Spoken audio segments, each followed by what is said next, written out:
Then you're done with school and everything, but then like pressure is high.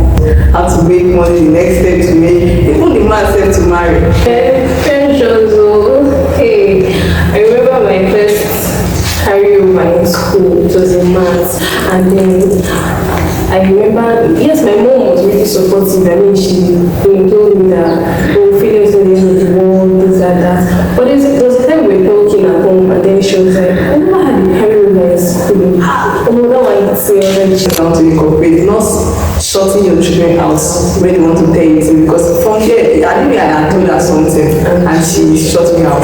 I'll never open up again. To be honest, me last year, I was just okay, push you, I'm not going to come to you.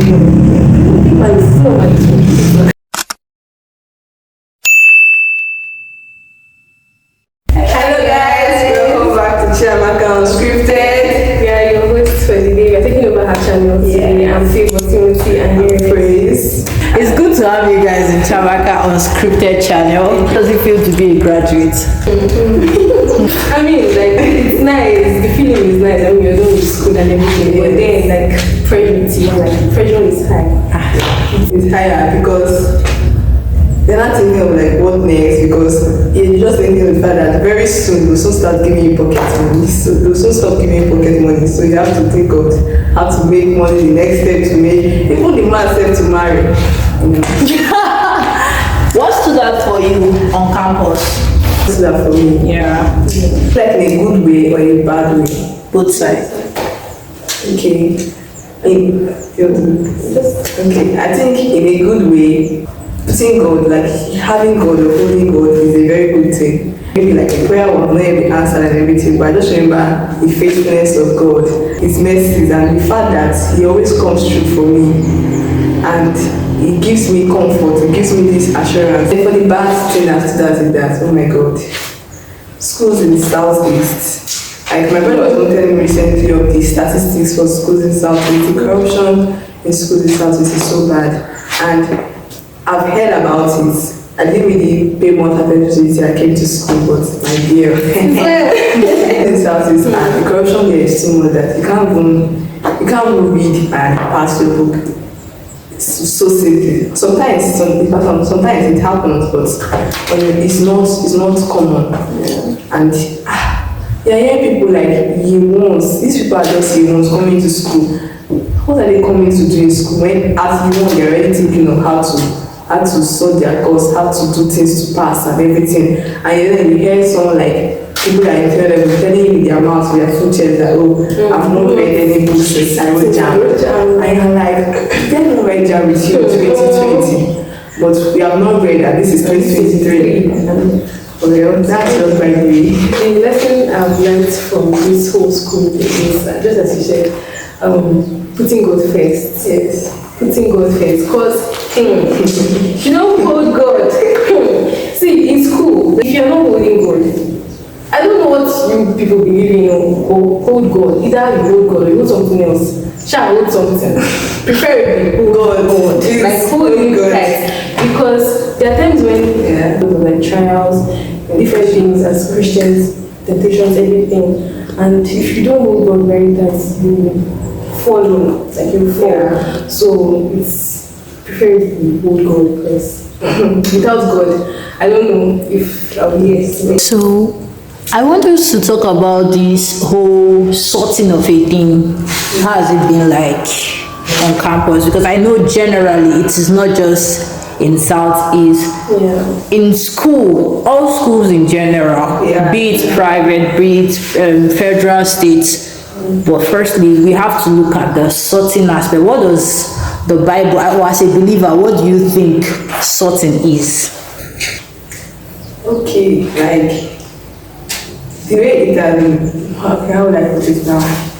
Sorting is basically in the way it appears to be now in schools is you write exams and then sometimes you don't need to write the exam again, and because you know that you are not going to pass.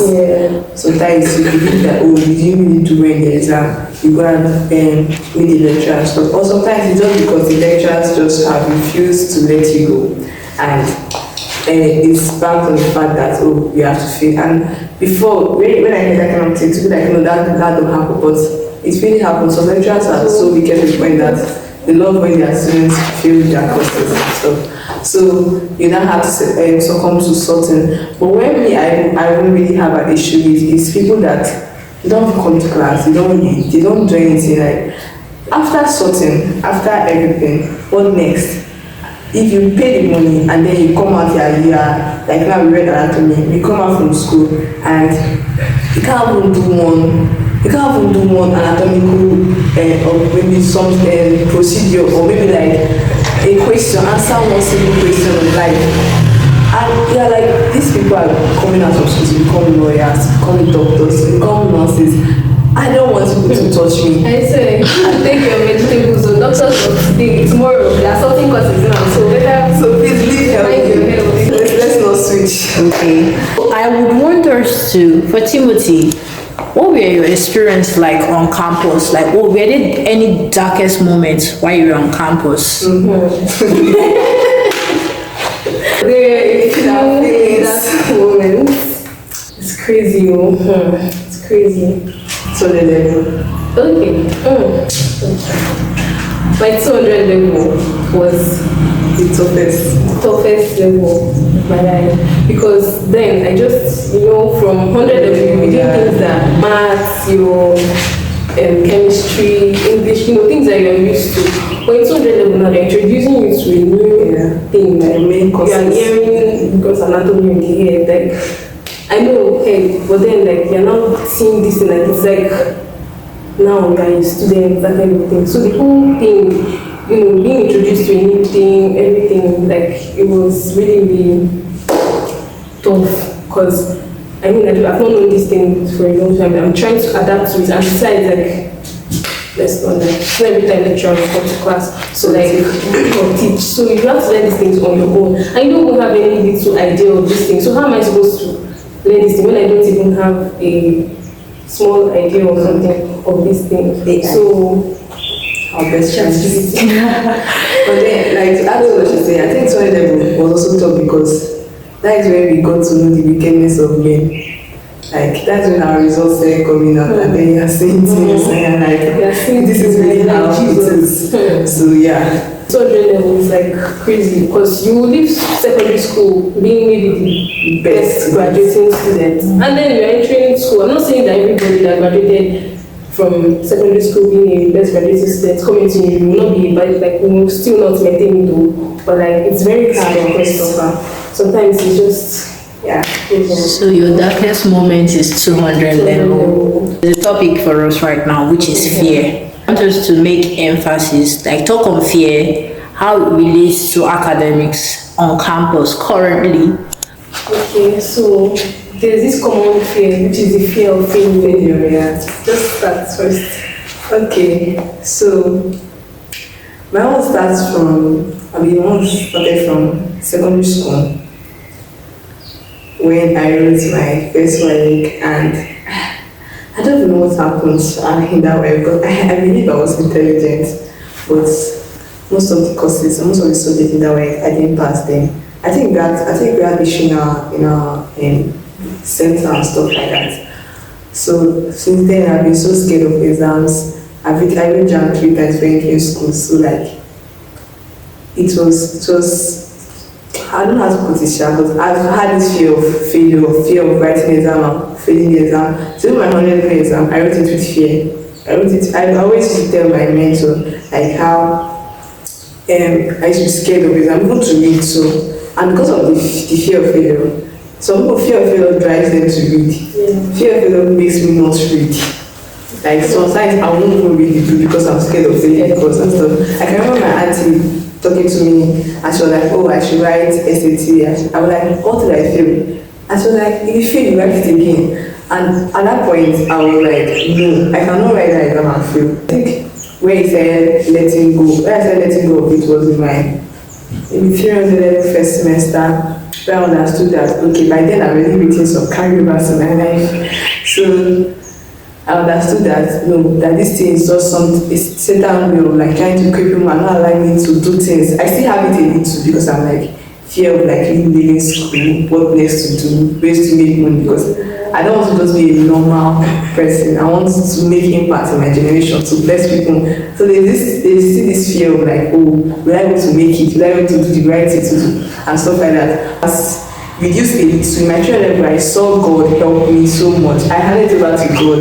I say showed God because I was able to read my book in the littlest time that I had, read my book, understand it, and go to example. The question that is going to is something that I read. She know how far. That period, especially the period of second semester, we went to example and we are like, there are 6 questions and we are like, we know all the questions. Which one are we going to answer? That was not the issue. The best, they say answer 4. So it's supposed to pick the best 4. That is where the fear started like letting go a little.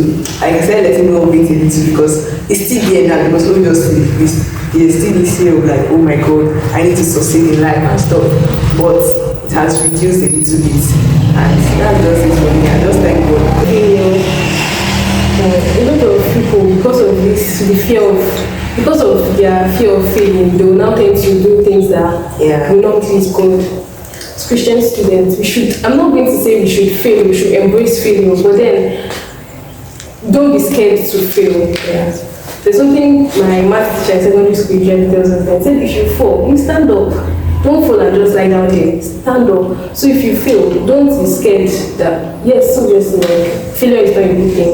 But when you fail something, when you fail a course, or when you plan to do something and you don't do well at it, don't take it as, oh, okay, I'm just going to relax, like, I failed once. Keep trying, like, you never want to be like all this motivational speaker. Never give up, but then, Never give up. never give up. So just keep trying.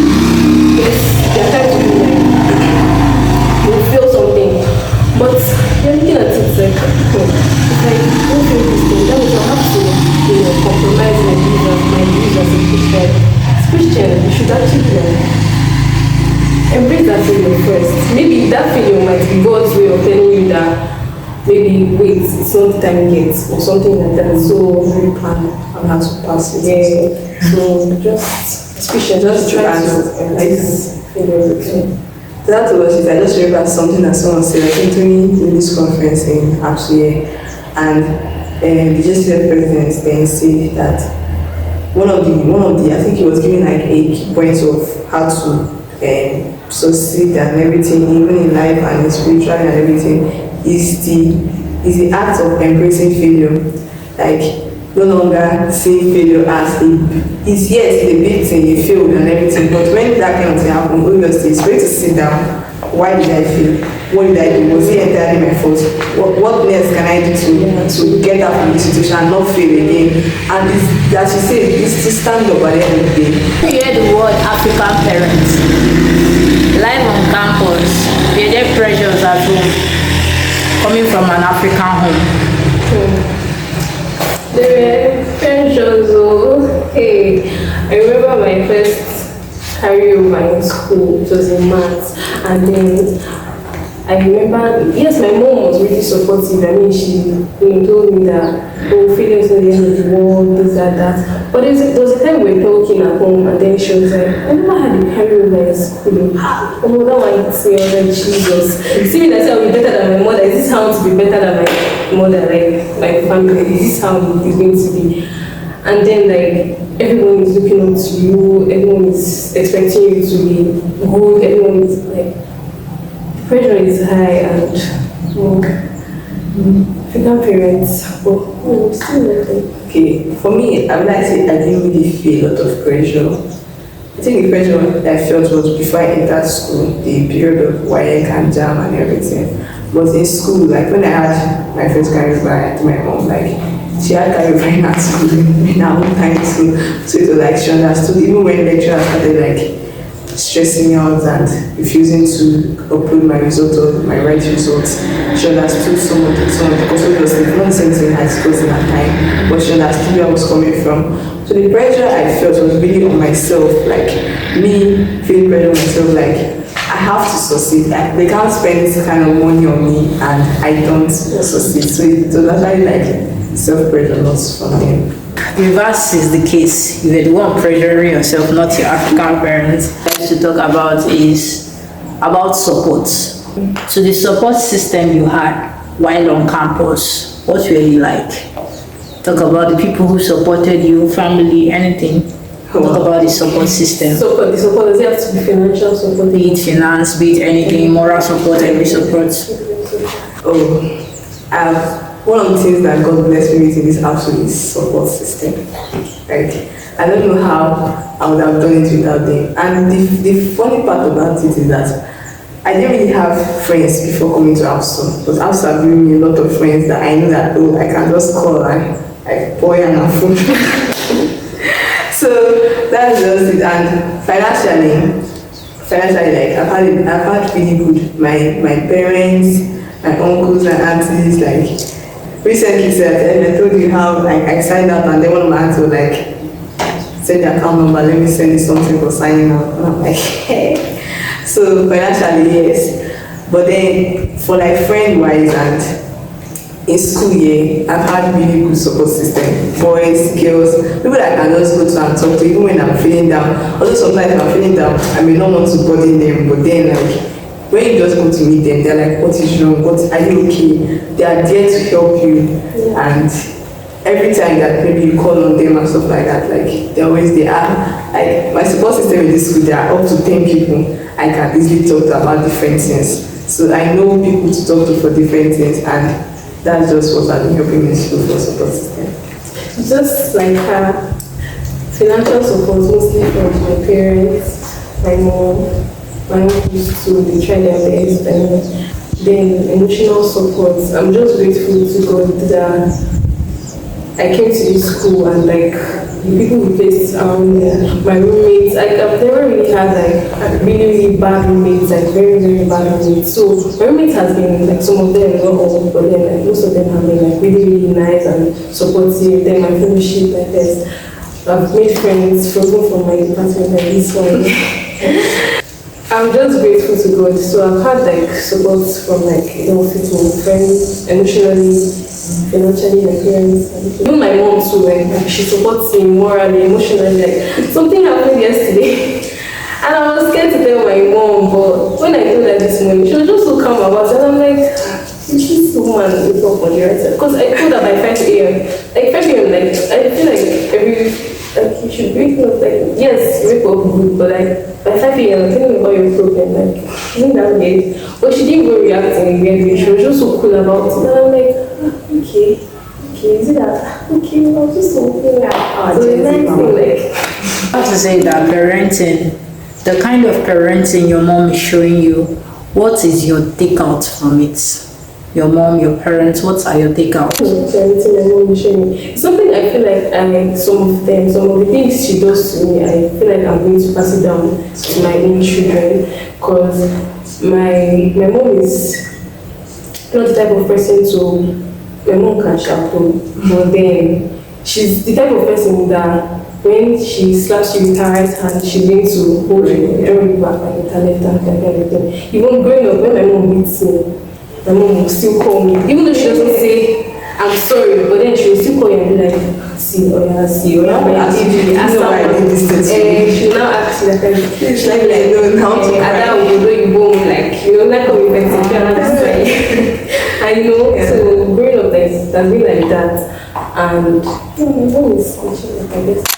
For me, before I used to think that, I hated my mom, she hated me and everything. And now that I've grown up, I'm like, I really love the relationship that I have with my mother. Like, I can literally tell her anything.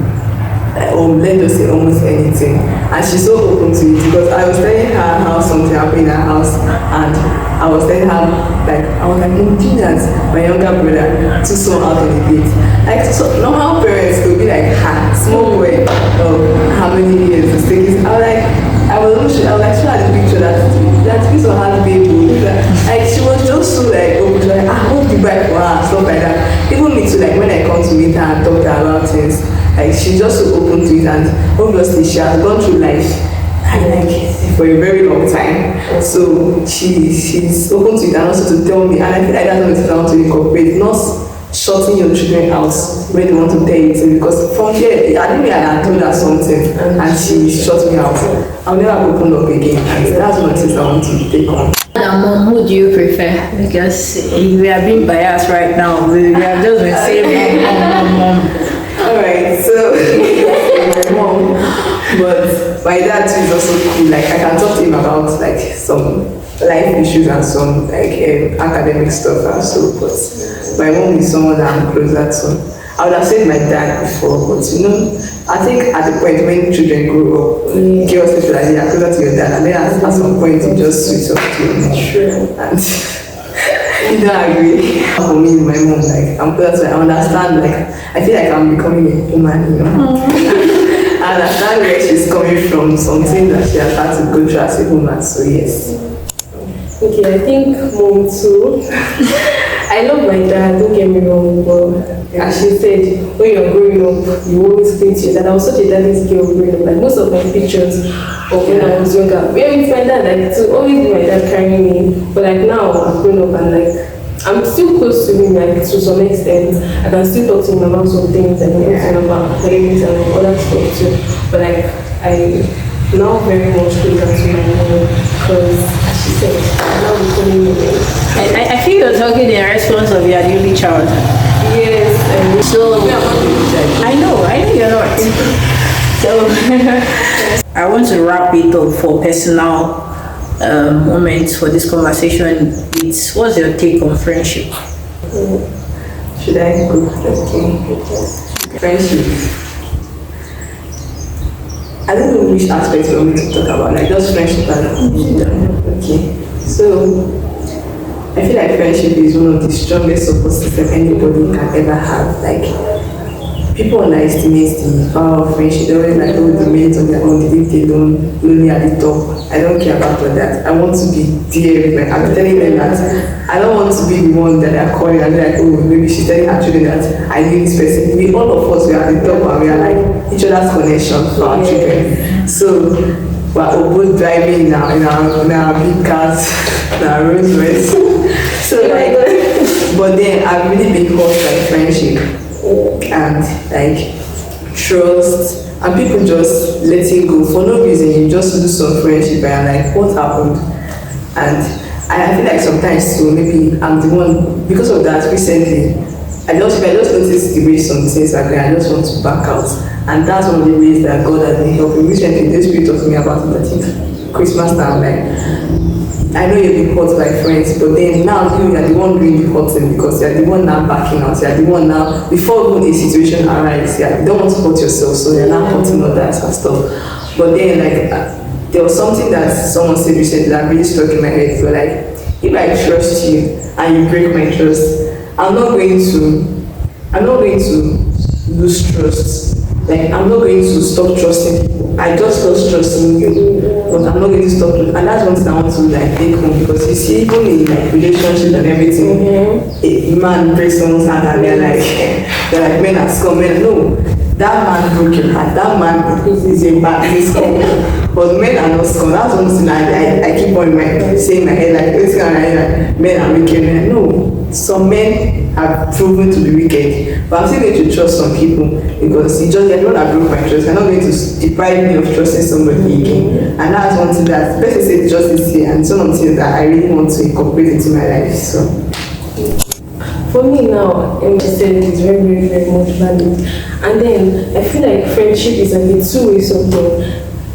If we are having issues now, to be honest, me last year would not be saying this thing I'm saying now. If you're having issues, I will honestly just flash it out, just like it's not just friends, But this year, I feel like I want to be more intentional on friendships. And if I'm having issues with any of my friends, I feel like I want to go and talk to this person and see like as they say, communication is key. Yeah. So we communicate, because most times what breaks friendship is like something. It's not something that you're not even what it is, because we're not communicating. So this person, we're just working based on what we heard, instead of what we are hearing from the person directly, and so friendship is a two-way something. If I'm trying to work so hard on the friendship, I feel like you my two friend should should be also or try that's to work. So have you ever walked up to your friend and then you're talking to the friend and then they just shut you up?